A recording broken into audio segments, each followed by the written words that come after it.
राधा राधा राधा राधा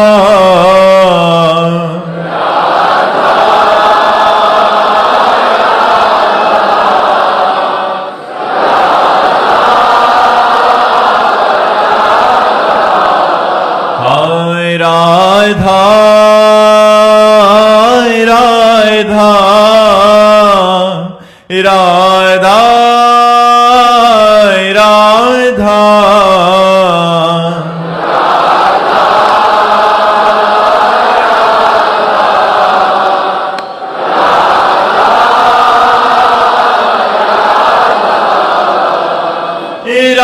राधा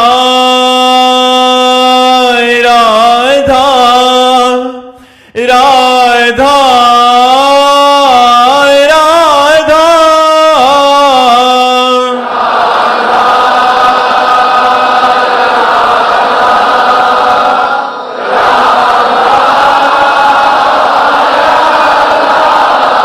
हाय राधा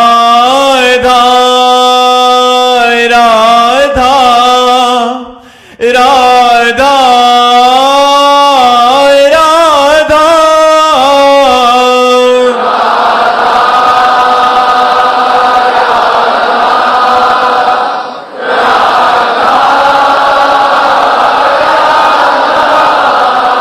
हाय राधा राधा राधा राधा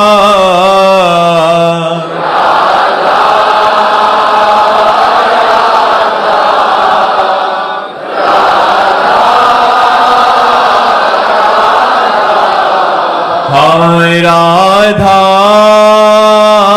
राधा राधा राधा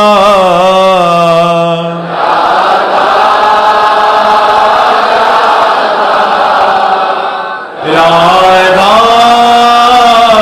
राधा श्री राधा वल्लभ लाल की, समस्त संत हरि भक्तन की, वृंदावन धाम की, सद्गुरुदेव भगवान की।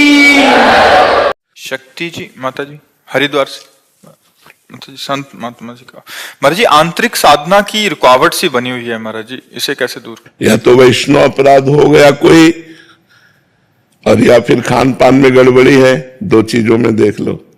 नहीं, आंतरिक साधना में कोई फर्क नहीं पड़ता बाहरी व्यवहार से।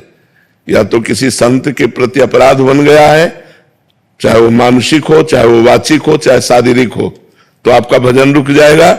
या अशुद्ध भोजन हो गया तो भजन में गड़बड़ी हो जाएगी।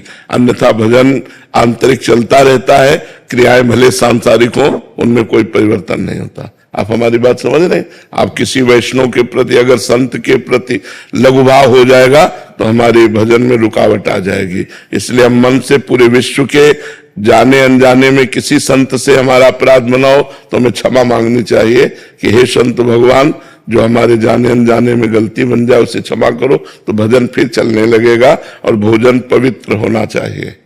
आश्रम में लहसुन प्याज नहीं चलता। हाँ ठीक है, लहसुन प्याज ही केवल भोजन का दोष नहीं है, भोजन का दोष धन भी है। किस धन से भोजन आया है, जिस धन से भोजन आया है उसका प्रभाव हमारे ऊपर पड़ेगा। भले वो सात्विक मूंग की दाल और रोटी हो, लेकिन वो धन अशुद्ध प्रकृति से कमाया गया है, पाप कर्म से कमाया गया है और मुझे दिया गया है, तो मेरी बुद्धि पर उसका फर्क पड़ जाएगा, उसको बुद्धि भ्रष्ट हो जाएगी। भीष्म पितामह जी, द्रौपदी जी, युधिष्ठिर जी और सब है सैया पर पड़े हुए हैं, जो बाणों की सैया पर, तो उनसे प्रश्न युधिष्ठिर जी कर रहे हैं, तो सटीक उत्तर दे रहे, तो द्रौपदी जी हंस पड़े। तो भीष्म जी ने कहा, बेटा हंसे क्यों, उपदेश कोई हंसने वाला तो है नहीं। तो उनका इसलिए हंस रहे कि बहुत ज्ञान की बातें कर रहे हो इस समय, और उस समय ज्ञान तुम्हारा कहां गया था जब सभा में मुझे निर्वस्त्र किया जा रहा था और मैं चीख चीख के कह रही थी, क्या ये धर्म है? तो आप जैसे धर्मात्मा पुरुष की बोलती बंद थी, क्यों नहीं बोले उस समय, और इस समय आप बोले हो? तब भीष्म जी मुस्कुरा दिए और बोले, बेटा उस समय पापी दुर्योधन का अन्न खा रहा था, 6 महीना बाणों की सैया पर पड़ा, सारा रक्त निकल गया और भीषण कष्ट से, तो वो पाप नष्ट हो गया। अब मेरी बुद्धि पवित्र है, अब जो पूछोगे बिल्कुल धर्म संज्ञक उत्तर होगा। उस समय मैं नहीं बोल पाया क्योंकि पापी दुर्योधन का अन्न खाए हुए थे। अन्न का बड़ा प्रभाव होता है जी। किसी ऐसे व्यक्ति का धन अगर आश्रम में भी आ जाता है तो जो मतलब गलत तरीके से बट वो दे रहा है, तो उसका भी प्रभाव पड़ेगा। हम तो मतलब इतना तक महापुरुषों से सुने हुए हैं कि एक बार एक संतों की मंडली ग्राम से निकली तो एक धनी मानी ने निमंत्रण दिया, सब संतों ने प्रसाद पाया और सुबह एक दूसरे की तरफ देखते हुए कहा कि आज तो हमारा संयम नष्ट हो गया। दूसरे ने कहा हमारा भी नष्ट हो गया, तीसरे ने कहा हमारा भी नष्ट हो गया। तो जो मुखिया थे उस संत मंडली के, उन्होंने कहा ऐसा कैसे हो सकता है, अन्न दोष से हो सकता है। तो उसको बुलाया जिसने पवाया था, तो उसने बताया कि हमारे संतान नहीं है, हम कामना से युक्त होकर के आपको पाए, तो सबका ब्रह्मचर्य नष्ट हुआ।